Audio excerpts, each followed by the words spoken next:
এই মাদ্রাসাগুলোতে কিভাবে মানুষ ইফতারি ব্যবস্থা, খাওয়ার ব্যবস্থা, বিভিন্ন টাকা পয়সার ব্যবস্থা করে দিতেছে। আর ছাত্র কোরআন পড়তেছে, তারাবি যদি পারো তাহলে হাউসে কাউসারে পানি পান করবে। আমার খাদ্যবান মন্ডলকে গভর্নর জামাতা করবেন না। যদি কেউ কাজের লোকের কাজকে হালকা করে দেয় তো আল্লাহ তাআলা তাকে জাহান্নাম থেকে মাফ দিবেন। তিনি নবীজি আয়াত পড়ছিলাম, হাদিস পড়ছিলাম, নবীজি ফরমান এই রমজান মাসের এত ফজিলত আপনি আমি আগামী বছর আজকের দিন পাবো কিনা জানা নেই। আছে কার কাছে জানেন?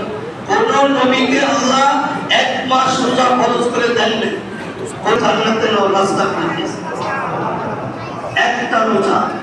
আজকে মহিলারা অনেকে রোজা নেই,